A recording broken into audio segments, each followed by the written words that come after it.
Hello students, this is your SST teacher Devesh Tripathi, and today we will start fifth chapter of your SST book, and that is atmosphere.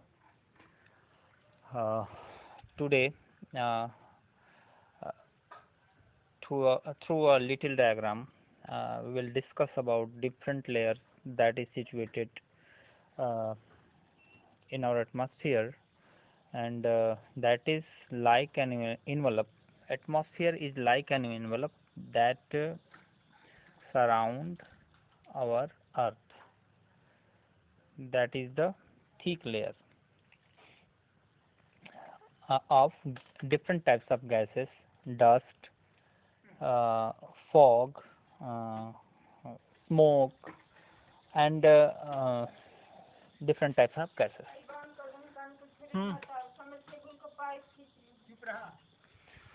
तो ऐसे में अब हम अगर देखें तो आगे बढ़ते हैं और आपको और कुछ बातें बताते हैं इससे संबंधित। तो the presence of atmosphere has made the earth unique planet.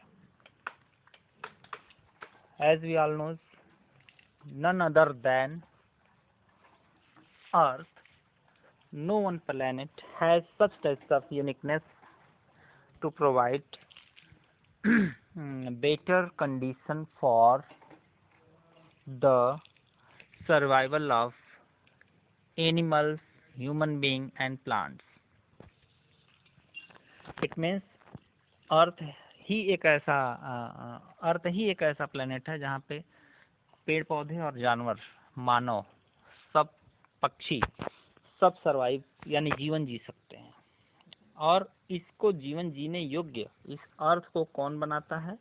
इस अर्थ को जीवन जीने योग्य इसके चारों तरफ जो इन्वायरमेंट है, एटमॉस्फेयर है, एटमॉस्फेयर का जो लेयर है वही इसको, धरती को जीवन जीने लायक बना देता है। तो ऐसे में आगे फिर देखते हैं। It has life given gases like oxygen for human being and animals and carbon dioxide for the plant. दोनों का काम चल जाता है यहाँ पे, ना ही पेड़ पौधों का काम रुकता है, ना ही ह्यूमन बीइंग और बाकी एनिमल्स का काम रुकता है। तो atmosphere is a thin layer of different gases. Atmosphere क्या है? एटमॉस्फेयर एक पतला सा लेयर है अलग अलग तरीके के गैसेस का। It is estimated that the upper limit of the atmosphere is at the height of about 10,000 kilometre from the mean sea level। देखो, ये हमारा लैंड है, ये हमारा सी है, लहरें उठ रही हैं, और ये लैंड है, ये लैंड है और ये सी है। तो ये सी का जो लेवल है, इस लेवल से 10,000 किलोमीटर ऊंचाई तक, यह इतना किलोमीटर तक की ऊंचाई तक यह जो है एटमॉस्फेयर एक्सटेंड है, फैला हुआ है। अब इसी में डिफरेंट लेयर्स होते हैं और हर लेयर की अपनी खुद की टेम्परेचर होती है और उनकी खुद की कुछ क्वालिटीज़ होती हैं, कुछ विशेषताएं होती हैं। तो उन्हीं के बारे में हम इस चैप्टर में धीरे धीरे करके जानेंगे। अब देखो, सबसे बड़ी बात ये आती है कि बाकी सब जगह एटमॉस्फेयर है कि नहीं। तो बाकी सब जगह एटमॉस्फेयर नहीं है, और हालांकि हमारे यहाँ एटमॉस्फेयर क्यों है, तो इसके पीछे एक वजह है कि जैसे कि ये हमारी धरती है, ये हमारी धरती है, तो इस धरती के चारों तरफ एटमॉस्फेयर है। इस धरती के चारों तरफ एटमॉस्फेयर है। और एटमॉस्फेयर क्यों रुका हुआ है भाई? बहुत सारी चीजें, हवा जैसी चीज आखिर कैसे टिक सकती है? तो जो हमारा ग्रेविटेशनल फोर्स है, जो कि जी है, यह सारी चीज़ों को अपनी तरफ खींचे रहता है। इवन जो गैसेस हैं एटमॉस्फेयर की, उनको भी अपने तरफ खींचे रहता है। और इसी प्रेशर के चलते, इसी खिंचाव के चलते हमारा जो एटमॉस्फेयर है वह हमारे धरती के साथ साथ लगा हुआ है और धरती के साथ साथ चारों तरफ घूमता रहता है। अब हम नेक्स्ट पेज लेते हैं इसमें।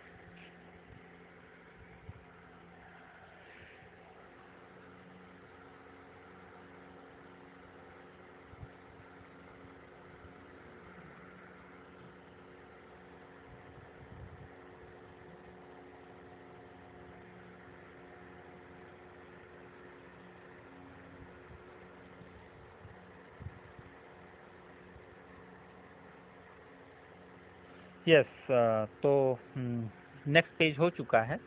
अब हम इसमें ये देख रहे हैं कि due to the gravitational pull, जो ग्रेविटेशनल पुल है उसके चलते जो है हमारी जो अर्थ है वो एटमॉस्फेयर को अपने तरफ खींचे हुए है। और टोटल एटमॉस्फेयर का जो वेट है, यानी हवा का जो वेट है, वह 500 मिलियन टन है। बहुत ज़्यादा वजन हो गया उस हवा का। इस तरीके से अगर हम देखें तो हम अपने कंधे पर 10,000 किलोमीटर ऊंचा हवा का बोझ ढो रहे हैं। क्यों? क्योंकि अगर मान लो कि ये ऐसे मान लो कि ये हमारा कंधा है और ये हमारा सर, तो इस सर और कंधे पर हवा का 10,000 किलोमीटर ऊंचा हवा का जो है वजन हम अपने कंधे पर ढो रहे हैं।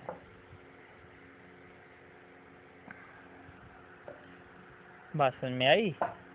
और हमारे साथ साथ हमारे ऊपर जो हवा है उसको भी अर्थ अपने तरफ अट्रैक्ट की हुई है, खींचे हुए है। अब सबसे बड़ी बात ये आती है कि जो अर्थ है, अर्थ के सबसे नियरेस्ट पार्ट में हवा का जो कंसंट्रेशन है वो बहुत ज़्यादा है। हवा काफ़ी हवा जो है काफ़ी ज़्यादा है। जैसे कि अगर हम बताना चाहें आपको कि हवा का जो लेयर है वो काफ़ी मोटा है यहाँ पे, तो जैसे कि हवा अगर है तो यहाँ पे काफ़ी घना हवा है। इस धरती के चारों तरफ से यहाँ पे नज़दीक में सबसे ज़्यादा घना हवा है। और जैसे जैसे हम ऊपर जाएंगे यह जो घनापन है हवा का वह क्या होता जाएगा, हवा का घनापन बहुत कम होता चला जाएगा। कुछ इस तरीके से एकदम पतला पतला सा, यानी हवा के मॉलिक्यूल्स काफ़ी दूर दूर हो जाएंगे, फिर ऊपर जाके और ज़्यादा दूर दूर हो जाएंगे, और फिर ऊपर जाके और ज़्यादा दूर दूर हो जाएंगे। यानी जैसे जैसे हम अर्थ से दूर हटते जाएंगे हवा की जो डेंसिटी है, जो घनत्व है, जो उसके मॉलिक्यूल्स हैं, वो धरती के नज़दीक पास पास खूब घना हवा धरती के सतह पर है, और सतह से जैसे दूर होते हम जा रहे हैं इसकी जो डेंसिटी है वो घटती जा रही है। हवा की डेंसिटी क्या होती जा रही है? घटती जा रही है।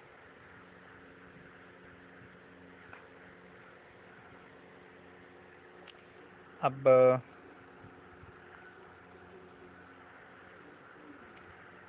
तो अपनी पेन की धार को थोड़ा पतला कर लिया जाए, अब शायद सही आएगा।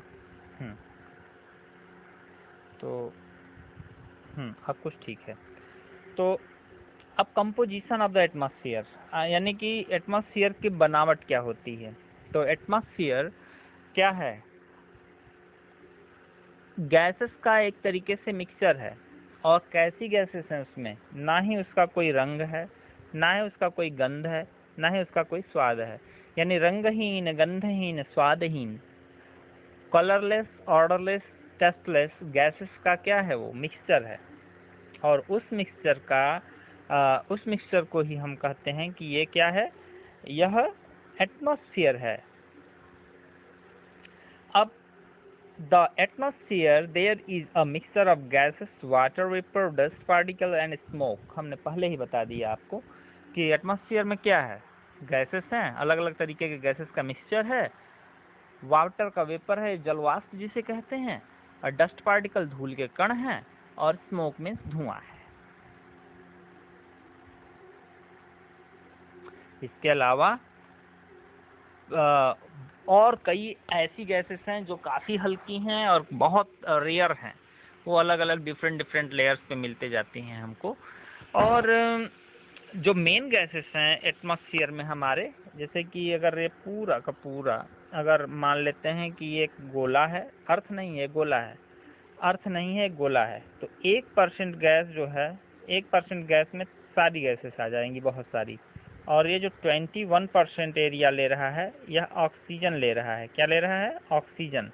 अब बाकी जो 78% एरिया बच रहा है, उसको कौन ले रहा है?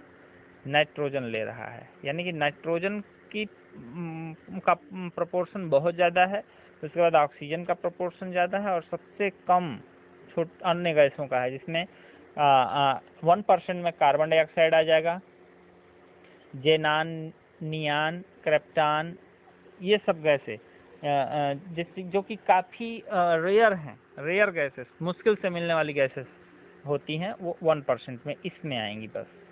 ठीक है, तो फिर इस वीडियो का एंड करते हैं और इस क्लास का एंड करते हैं, फिर मिलते हैं नेक्स्ट क्लास में आपसे।